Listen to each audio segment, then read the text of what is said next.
بسم اللہ الرحمن الرحیم۔ معزز ناظرین سامعین، السلام علیکم۔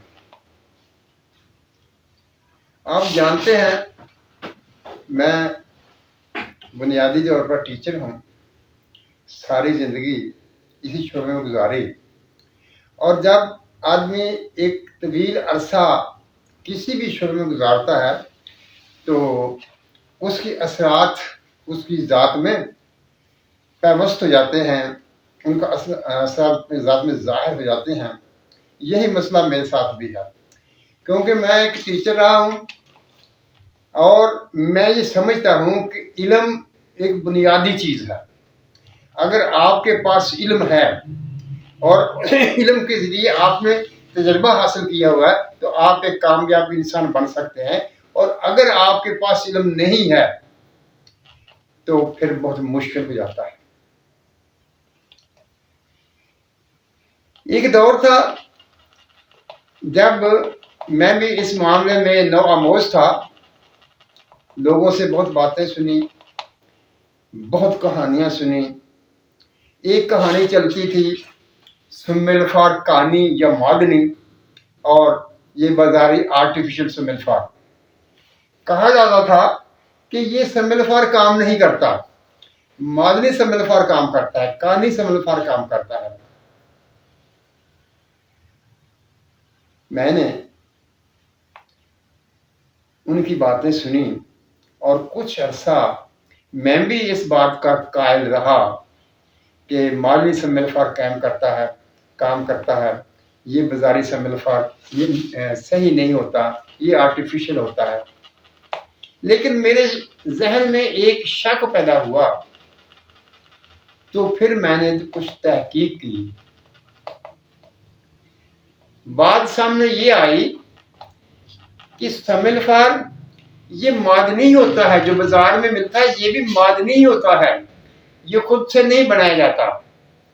صرف کیا کام کیا جاتا ہے کہ جو کانی یا معدنی سم الفار ہوتا ہے اس کو پیوریفائی کرتے ہیں، تو یہ سم الفار پیوریفائڈ ہوتا ہے۔ وہ معدنی سم الفار جو ہوتا ہے اس میں مختلف قسم کی آمیزشیں ہوتی ہیں۔ اور یہ فرق کیوں ڈالا جاتا تھا؟ اس لیے ڈالا جاتا تھا کہ پرانے حکما کے جو نسخے لکھے ہوئے تھے ان میں جو آگ کا وزن دیا گیا ہوتا تھا، اس آگ کے وزن پر یہ سم الفار نہیں بنتا تھا، اور بات یہ کہہ دی جاتی تھی کہ وہ کانی سم الفار بنتا ہے، معدنی سم الفار بنتا ہے، یہ نہیں بنتا۔ حالانکہ بات ایسی نہیں تھی، بات صرف یہ تھی کہ وہ کانی یا معدنی جو سم الفار ہوتا تھا وہ غیر مصفہ ہوتا تھا، وہ پیوریفائڈ نہیں کیا ہوتا تھا اور وہ زیادہ آگ برداشت کر جاتا تھا۔ لیکن یہ جو بازار میں ملتا ہے پیوریفائڈ ملتا ہے، یہ کیونکہ مصفہ ہوتا تھا، اس میں سے مختلف کثافتیں وہ نکال دی جاتی تھی، صرف خالص ہوتا تھا، لہذا یہ اتنی آگ پر اڑ جایا کرتا تھا، وہ آگ برداشت نہیں کرتا اور نہیں بنتا تھا۔ یہ بات میں نے آپ کے سامنے اس لیے رکھ دی کہ اگر کہیں آپ کے پاس بھی یہ مسئلہ آئے کہ یہ کانی سم الفار بنتا ہے، یہ بازاری سم الفار جو ہے ملتا ہے یہ نہیں بنتا، یہ ناقص ہے، نہیں بھائی، یہ بنتا ہے، یہی بنتا ہے۔ لیکن فرق آپ نے یہ رکھنا ہے کہ وہ جو معدنی یا کانی سے ہم کہتے ہیں وہ زیادہ آگ برداشت کر سکتا ہے، لیکن یہ اتنی آگ برداشت نہیں کر سکتا، اس کو تھوڑی آگ دینی پڑے گی تو یہ پھر بن جائے گا۔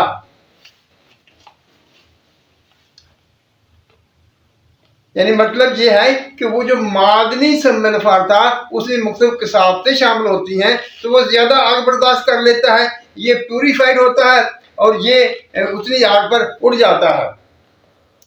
لہذا سم الفار میں فرق نہیں ہے، وہ معدنی ہو یا کانی ہو، صرف اس کے بنانے میں، اس کو آگ دینے میں جو اس بات کا لحاظ رکھا جائے گا کہ یہ معدنی ہے یا یہ بازاری ہے، بازار والا پیوریفائڈ ہے۔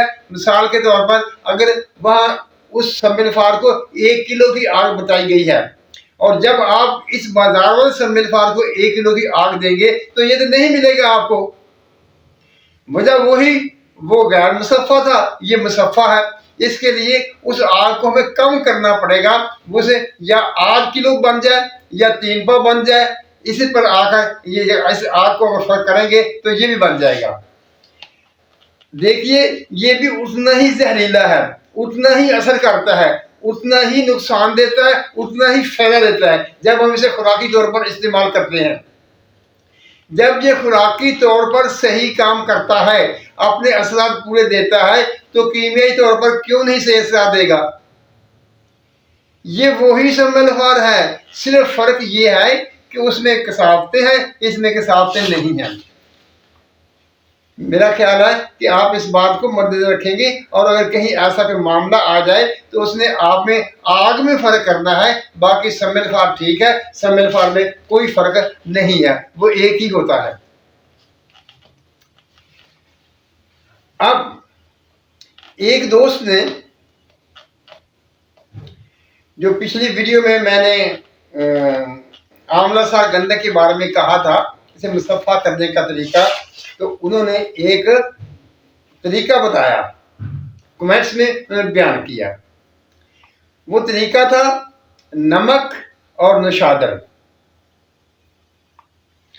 नमक और नशादर को बराबर मिलाकर उसके दरमियान में गंधक रखें, उसे बंद करके आग दें, वो मुसफ़ा भी हो जाएगी और आगे दाग भी नहीं देगी। यानी अगर जिस दाग पर इस्तेमाल करेंगे मुसफ़ा होगी, उसको खराब नहीं करेगी, उसको स्याह नहीं करेगी।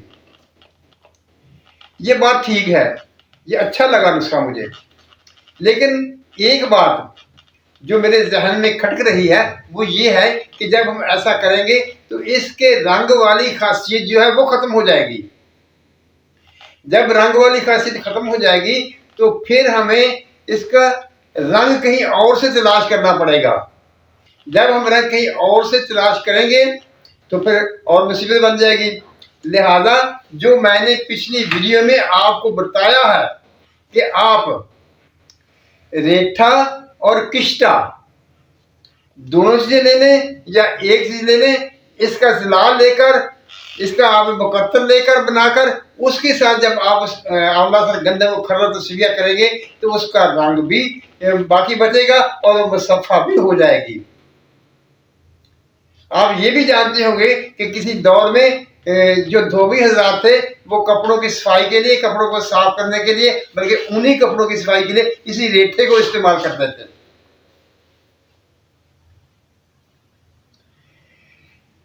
यानी मुझे इस बात पर तो खुशी हुई कि उन साहब ने एक उनके पास चीज थी वो मुझे बताई और मैंने इंफरादी तौर पर उनको जवाब दिया।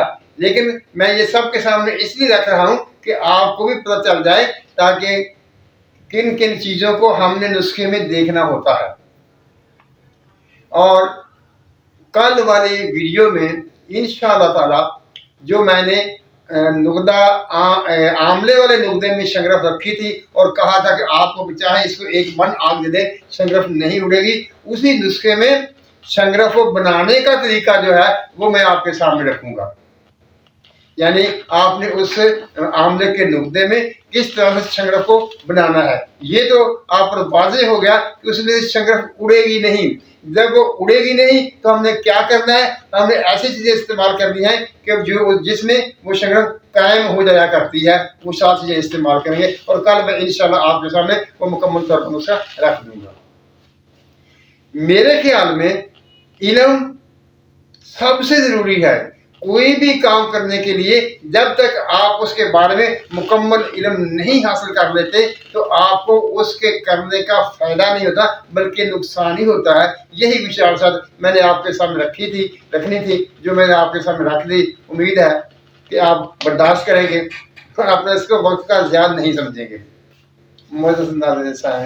अल्लाह ताला हम सब पर अपनी रहमतों की बारिश करें, हमें सच बोलने, सच सुनने और सच पर कायम रहने की तौफीक अता फरमाए। आमीन। अल्लाह हाफिज़।